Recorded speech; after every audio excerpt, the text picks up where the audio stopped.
우리 수면 마취에 대해서 좀 아셔야 되는 게 우리가 일반적으로 정확하게 말하면 마취가 아니죠. 그냥 자는 거죠. 수면 상태에서 우리가 수술을 하다 보니까 그걸 갖다가 마취라는 이름을 붙여서 수면 마취라는데 제가 생각할 때는 정확한 용어로 하면은 마취라는 말을 빼야 됩니다.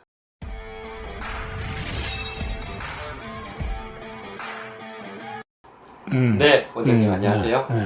아무래도 성형수술에 대해서 음. 환자분들이 상담을 하면서 마취 중에서도 수면 마취에 대해서 걱정하시는 분들이 많을 것 같아요. 좀 이에 대해서 좀 자세한 설명해 주시면 좋겠습니다. 그 수면 마취에 대해서 불안해 하시고 또 그걸 걱정하시는 분들이 굉장히 많은 것 같습니다. 근데 수면 마취는 제가 2002년도부터 지금 현재 한 23년 동안 포폴, 도미칸, 케타민 이런 걸 갖다가 계속 쓰고 있는데요. 제가 생각할 때는 마취 중에 가장 안전한 마취는 수면 마취다. 그렇게 생각합니다. 근데 우리가 수면 마취에 대해서 왜 불안하고 걱정들을 하시냐면은 우리 수면 마취에 대해서 좀 아셔야 되는 게 우리가 일반적으로 정확하게 말하면 마취가 아니죠. 그냥 자는 거죠. 수면 상태에서 우리가 수술을 하다 보니까 그걸 갖다가 마취라는 이름을 붙여서 수면 마취라는데 제가 생각할 때는 정확한 용어로 하면은 마취라는 말을 빼야 됩니다. 대신에 환자분들이 왜 그럼 수면 마취를 하느냐부터 제가 말씀드리면은 우리가 수술이라는 거는 어찌 보면 굉장히 자기 몸에 칼을 대는 거고 어찌 보면 자기 몸에 어떤 우리가 의사에 의한 거지만은 그 상처를 내는 거잖아요. 일단은 1차적으로. 그러면은 우리가 그게 대해서 불안해 안 하고 두렵지 않은 사람은 이 세상에 아무도 없겠죠.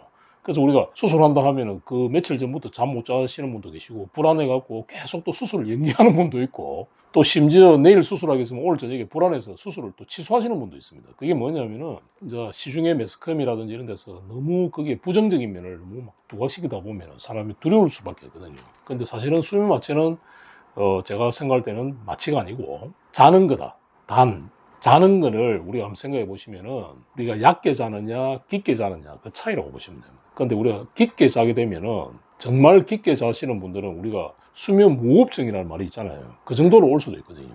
근데 병원에서 우리가 이제 약물을 이용해서 우리가 수면을 하게 되면은 이제 환자분들 입장에서는 굉장히 편하고 어찌 보면은 전혀 통증이나 고통을 못 느끼잖아요. 그게 이제 좋은 점이고. 또 수술하는 그 술자의 입장에서도 보면은 마취된 상태처럼 환자분이 편안하게 주무시고 있으니까 자기가 의도한 대로 수술을 갖다가 어떻게 보면 신속하고 정확하게 진행할 수 있는 그런 장점이 있는 거죠. 그런데 그런 좋은 점이 있는데도 왜 수면 마취에 대해서 불안해 하시느냐 하면은 혹시나 자고 못 일어날까 그런 이제 걱정을 하시는데 병원에서는 사실은 펄스 옥시메터라서 우리가 산소 포화도라는 걸 갖다가 따라놓고 가지고 모니터링 하면서 이분이 깊게 자면서 산소 포화도가 떨어지느냐 유지되느냐 이걸 가지고 우리가 많이 측정하는데 우리가 깊게 자다 보면은 우리가 한번 생각해 집에서도 깊게 자다 보면 이렇게 고개를 딱 숙이게 되면 여기 숨구멍이 우리가 이렇게 막힐 수가 있잖아요. 그때는 우리가 탁 들어주면은 탁 이게 그 호흡을 할 수 있는 통로가 뚫리게 되잖아요. 그것처럼 수술하는 도중에 어떤 이렇게 탁 막혀갖고 우리가 만약에 숨을 좀 쉬기가 힘들게 되면은 산소 포화도가 뚝뚝 떨어지죠. 그럼 다시 고개를 딱 들려요. 그래서 수면 마취하고 비교되는 게 우리가 뭐냐면 우리가 일반적인 전신 마취잖아요.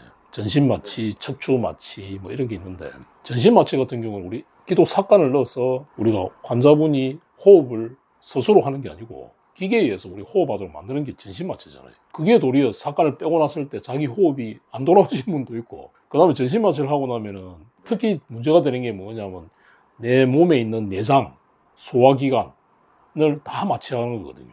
회복할 때 제일 중요한 게 가스가 나느냐 안 나느냐 그걸 체크하고 그 전까지는 우리가 금식을 하잖아요. 못 먹게 하잖아요.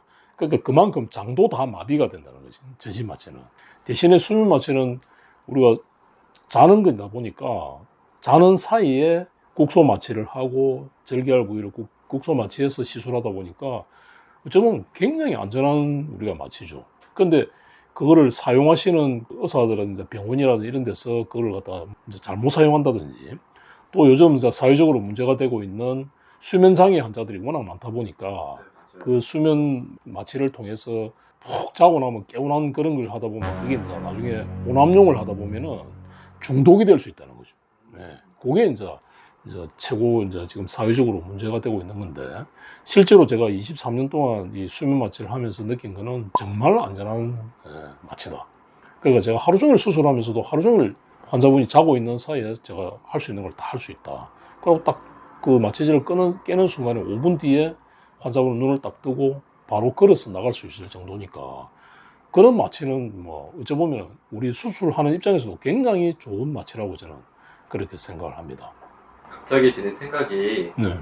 정말 마취라고 하면 통증을 못 느끼게 하는 거잖아요. 네. 근데 수면 마취는 사실 마취라는 게 아니다. 네. 그러면 자는 동안에도 통증이나 이런 것에 대해서 어떻게 그렇죠. 되나요? 네. 그래서 우리가 이제 수면 마취는 이제 그 마취제 중에서도 이제 통증을 못 느끼게 하는 마취제도 있고, 통증을 느끼지만 깊게 잠으로써 그 사이에, 깊게 자는 사이에 우리가 국소 마취제를 놓죠. 국소 마취를 하는. 그러니까 수면 마취 하나만으로 수술하는 게 아니고, 수면 마취를 하게 되면 반드시 거기에 따른 국소 마취가 우리가 동반된다는 거.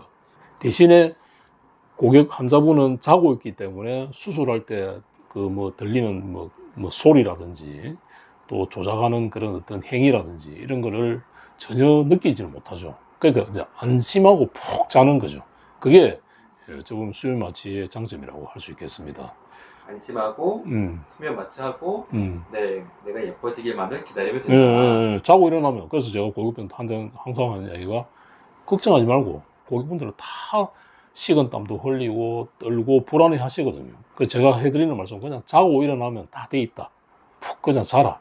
왜? 그 전날 잠도 못 주무시고 불안했던 게 자고 나면은 개운하게 다 돼 있잖아요. 그런 좋은 점이 있다고 할 수 있겠습니다.